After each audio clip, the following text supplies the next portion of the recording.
Welcome back to Heroes of RPGs. This time I'm doing an entire company.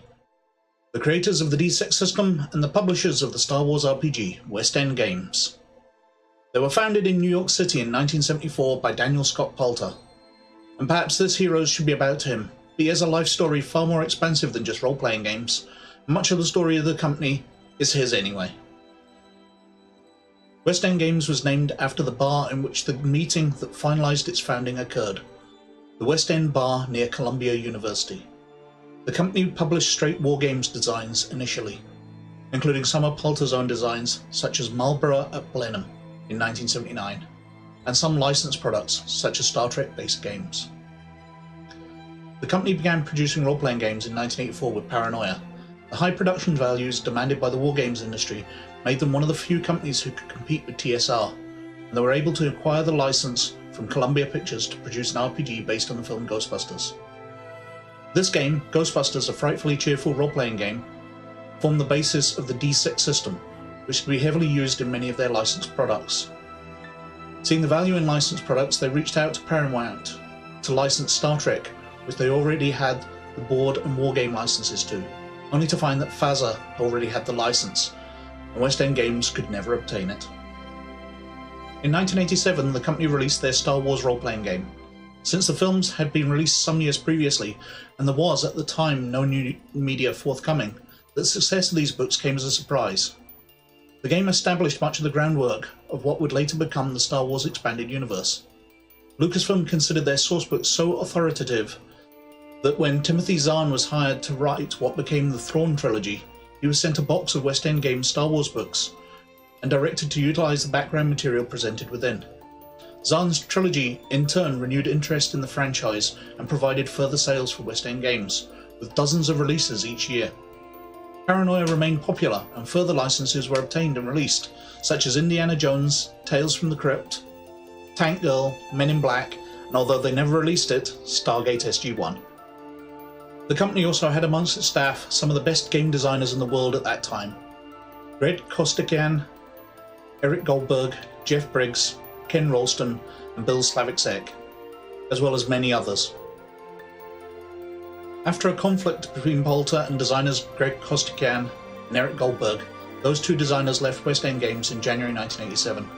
In 1988, Palter made the decision to move West End from the center of New York to the more rural location of Honesdale, Pennsylvania. This relocation led to the company moving away from its core of highly talented editors and graphic designers who proved unwilling to relocate from the Big Apple to rural Pennsylvania. Palter was forced to hire local replacements, people who previously worked in auto shops and pizza places and the Dairy Queen and did not have the experience of those who they replaced. 1990 saw the release of the Torg role-playing game, provisionally titled The Other Role-Playing Game, a placeholder title they never changed. Then the Shatterzone RPG was released in 1993, followed in 1994 by the Masterbook system, which was mostly used in Indiana Jones, Necroscope, Species, Tales from the Crypt, Tank Girl, and The World of Aiden. Another licensed game, the Hercules and Xena role-playing game, was the last title released by the initial version of the company. In July 1998, Palter had West End Games enter Chapter 11 bankruptcy in order to restructure and let staff go. The reasons for this aren't entirely obvious on first inspection. West End Games had a massive license which was making many popular releases for. However, Palter also ran another successful company, Pucci Imports Limited, the leading supplier in the US of imported ladies' Italian shoes. The ladies' imported shoes business was thriving in the mid-1980s. For example, Nancy Reagan wore them at her husband's second inauguration in 1984. The success of this business supported West End Games, but the Reagans passed into history, the Italian ladies' imported shoes business took a dive, and the next thing you knew, Pucci Imports went away, leaving West End Games crippled financially.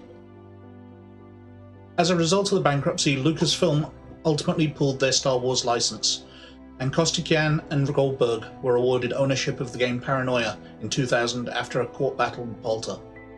Palter looked for someone to bail the company out, and on March 23, 1999, he announced that the company Yeti Entertainment, itself owned by Humanoids Publishing, had published West End, and together they had formed a new entity called D6 Legend Incorporated. Yeti purchased West End Games remaining RPG properties and brought Palter in to manage them. Palter was also able to relicense the rights to DC Comics, and DC Legend was able to publish the DC Universe role-playing game in 1999. As Humanoids Publishing was also the publisher of the Metabarons graphic novels, they utilised the D6 system to release an RPG based upon that setting. However, after the failure of the Metabarons role-playing game in 2001, Humanoids Publications decided they no longer wanted a role-playing company and let Palter go. In November 2003, West End Games was bought by Eric J. Gibson's Purgatory Publishing. He moved the company to Downingtown, Pennsylvania. In 2004, under his tenure, Torg received a revised edition, and a generic version of the D6 system was produced, which led to a line of irregularly produced supplements and met with general approval from the fans. However, this did not translate into high sales. In a post on the official West End forums in 2008, Gibson announced that none of the D6 products produced since he had acquired West End had turned a profit. West End's other RPG lines were not performing as well as he expected, leading to losses of hundreds of thousands of dollars. West End also expanded back into board games, beginning with a new edition of Junta, which according to Gibson was one of the few products which did turn a profit. In 2007, the company announced a new science fiction RPG by Bill Coffin called Septimus, offering pre-orders, but following delays it was publicly cancelled by Gibson in March 2008. Gibson stated in July 2008 that West End Games could not afford to provide refunds to customers who had pre-ordered the cancelled Septimus product, and indeed could not even afford to pay the postage to ship books to individuals who were willing to accept a refund in the form of products instead of money. Following the Septimus cancellation and fan backlash, Gibson said he was planning on selling all of West End Games' properties. Although this did not occur at the time, West End Games eventually released Septimus via PDF and print on demand. Gibson planned to release the D6 system under the terms of the OGL, the Open Gaming License, to increase sales, but also to protect it from myself, as he said, meaning that if the company had to be sold or go out of business, the system would still be available to the general public. In 2009, West End Games moved forward with these plans, with the resulting license known as Open D6. In June 2010, Torg was sold to the German game company Ulysses Spiel, while in July the same year the Masterbook system and Shatterzone were sold to Presys Intermedia. West End Games itself and its remaining properties, which by then consisted primarily of the D6 system, were purchased in April 2016 by Nocturnal Media. Nocturnal intended to keep the West End Games brand alive, and their first project using this branding was a revised edition of Greg Costikyan's 1984 board game, Web and Starship.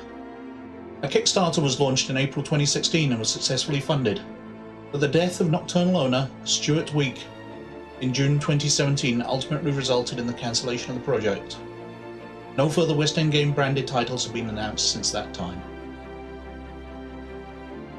And that's the story of West End Games, a company which was one of the biggest game companies in the world in the 80s and 90s, which dominated game stores, whose fate was determined by ladies' shoes, a company whose products fill my shelves.